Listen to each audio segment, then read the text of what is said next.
हरियाणा विधानसभा चुनाव और प्रधानमंत्री नरेंद्र मोदी की पलवल में आज रैली है। हरियाणा में प्रधानमंत्री मोदी की यह अंतिम जनसभा है। नेशनल हाईवे 19 पर गदपुरी टोल प्लाजा के पास बैठक होगी और प्रदेश की 22 विधानसभाओं के भाजपा उम्मीदवार मौजूद रहेंगे। 22 विधानसभाओं को साधने का प्रयास करेंगे पीएम मोदी और रैली में पलवल की 3, फरीदाबाद की 6, नूह की 3, गुरुग्राम की 4, रेवाड़ी की 3 और महेंद्रगढ़ की 3 सीटों के उम्मीदवार मौजूद रहेंगे।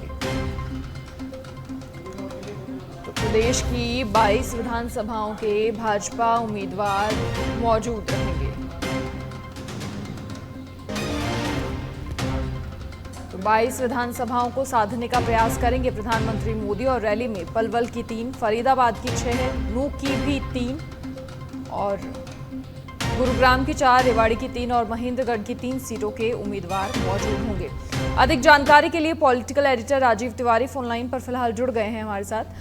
राजीव, क्या कुछ पूरी जानकारी देखें? आज प्रधानमंत्री नरेंद्र मोदी रैली करेंगे। इससे पहले भी प्रधानमंत्री की रैलियां हुई हैं, लेकिन जिस तरीके से अगर चुनावी दंगल की बात करें तो तमाम पार्टियां पूरी जोर आजमाइश कर रही हैं और भाजपा के गढ़ में भी सेंध लगाने की कोशिश हो रही है। लेकिन उसी बीच अब प्रधानमंत्री की रैली है, तो कितनी कामयाब रैली होने वाली है? जनता का क्या मूड है, क्या जानकारी? बिल्कुल, देखिए, सबसे महत्वपूर्ण बात है कि प्रधानमंत्री नरेंद्र मोदी की अभी तक जितनी भी हरियाणा में जनसभाएं हुई हैं, चुनावी रैलियां हुई हैं, उसमें जो भीड़ उमड़ी है उसको देख करके प्रधानमंत्री ने भी कहा कि यह जो जनता यहाँ पे आ रही है मुझे सुनने के लिए, यही हमारे जीत की सबसे बड़ी गारंटी है। तो इस बात से इनकार नहीं किया जा सकता है, क्योंकि देखिए भारतीय जनता पार्टी बहुत ही ताकत और रणनीतिक तरीके से इस बार हरियाणा विधानसभा चुनाव लड़ रही है, क्योंकि सभी राजनीतिक दल, चाहे कांग्रेस पार्टी की बात कीजिए या क्षेत्रीय पार्टियों की बात कीजिए, सभी लोग अपने अपने हिसाब से अपनी चुनावी जीत की दावेदारी कर रहे हैं। आम आदमी पार्टी पहली बार 90 सीटों पर चुनाव लड़ रही है हरियाणा में। आम आदमी पार्टी भी अपनी जीत की बातें कर रही है। आम आदमी पार्टी के तो नेता अरविंद केजरीवाल कह रहे हैं कि हम किंगमेकर की भूमिका में रहेंगे। खैर, क्या होगा ये तो 8 अक्टूबर को पता चलेगा, लेकिन इतना जरूर है कि आज प्रधानमंत्री नरेंद्र मोदी की जो रैली है, इस रैली में भारी संख्या में भीड़ आने की संभावना जताई गई है। भारतीय जनता पार्टी के जो कार्यकर्ता हैं, नेता हैं, भव्य तैयारी किए हैं और नेताओं को और जो पार्टी के जो उम्मीदवार हैं, बीजेपी के जो उम्मीदवार हैं, उनको भी यही लग रहा है कि प्रधानमंत्री नरेंद्र मोदी का जो विजन है और उनकी बातों से जिस तरह से जनता प्रभावित होती है, वही जीत की सबसे बड़ी गारंटी है। और यही वजह है कि देखिए, जहां भी विधानसभा चुनाव होता है, लोकसभा चुनाव की तो बात छोड़िए, विधानसभा चुनाव में भी राज्यों में अगर कोई चेहरा होता है तो प्रधानमंत्री नरेंद्र मोदी ही होते हैं। प्रधानमंत्री नरेंद्र मोदी जो जनता से वादा करते हैं, जो संकल्प पत्र में जो बातें कही जाती है बीजेपी की, उसको पूरा करने की पूरी कोशिश करते हैं। तो हरियाणा में भी बीजेपी के रणनीतिकारों का मानना है कि प्रधानमंत्री नरेंद्र मोदी की रैली से भारी फायदा होने वाला है। फिलहाल सभी राजनीतिक दल के नेता उम्मीदवार अपने अपने हिसाब से अपनी जीत की दावेदारी कर रहे हैं। जनता किसके साथ जाएगी यह महत्वपूर्ण है। अभी तक देखिए 2 टर्म में भारतीय जनता पार्टी की सरकार रही है। इस बार भी भारतीय जनता पार्टी का यही कहना है कि अगर हमारी सरकार इस बार भी बनती है, तीसरी बार बनती है, तो डबल इंजन की सरकार होगी और तेजी से हम हरियाणा का विकास करेंगे।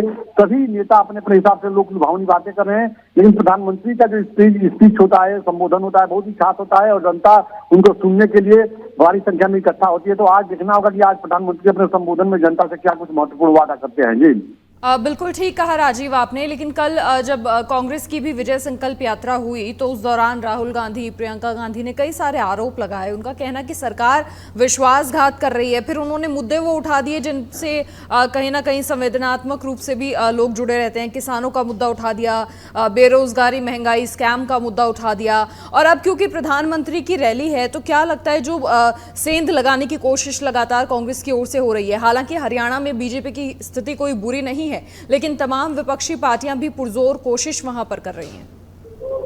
बिल्कुल सही कहा आपने, चाहे वो राहुल गांधी हो या प्रियंका गांधी हो। देखिए, इनकी जितनी भी चुनावी जनसभाएं हो रही हैं उसमें प्रधानमंत्री नरेंद्र मोदी पर ही निशाना साधा जा रहा है, केंद्र सरकार पर निशाना साधा जा रहा है। लेकिन महत्वपूर्ण बात यह है कि देखिए, अगर बात किया जाए तो चूंकि चुनावी रैलियां हैं तो सभी नेता अपने अपने हिसाब से आरोप प्रत्यारोप लगाते हैं और अपने जीत की दावेदारी करते हैं और जनता से वादा करते हैं कि हम अगर सत्ता में आते हैं तो सब कुछ ठीक कर देंगे।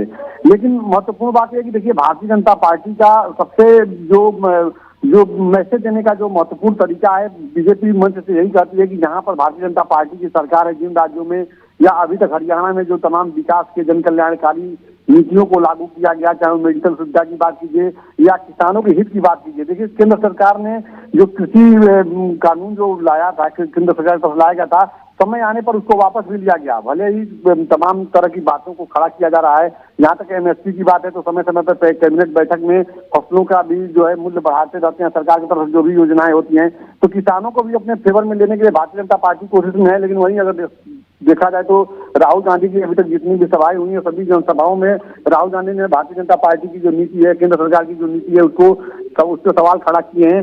अब सवाल यह है कि कांग्रेस पार्टी में देखिए सब कुछ आल इजवेल नहीं है, जो स्थितियां बन रही हैं, क्योंकि कुमारी शैलजा अभी भी नाराज हैं, दलित नेता हैं, और ऐसे में भारतीय जनता पार्टी इसका पूरा पॉलिटिकल माइलेज देने की कोशिश में है। जहां भी भारतीय जनता पार्टी के नेता जा रहे हैं वो बता रहे हैं कांग्रेस जो है दलित विरोधी है। तो कहीं ना कहीं सभी नेता अपने अपने हिसाब से अपना हित साधने की कोशिश में है। यदि प्रधानमंत्री नरेंद्र मोदी का जो विजन है 2047 तक विकसित भारत बनाने का, उसको लेकर के प्रधानमंत्री चल रहे हैं। आज प्रधानमंत्री नरेंद्र मोदी देखिए सिर्फ देश ही नहीं बल्कि अंतर्राष्ट्रीय मंचों पर जो उनका परचम लहराया है, चाहे वो शांति दूत के तौर पर उभरे हैं, चाहे वो जो रसिया गए थे और जो तमाम बातें हुई हैं, इन सबों का एक सकारात्मक मैसेज गया है जो जनमानस के ऊपर एक बड़ा प्रभाव डाल रहा है। जनता किसके साथ जाती है अब ये देखना होगा। फिलहाल सभी लोगों को इंतजार है 8 अक्टूबर का, जब मतगणना जिस दिन होगा तो वो दिन क्लियर हो जाएगा कि किसकी सरकार बन रही है।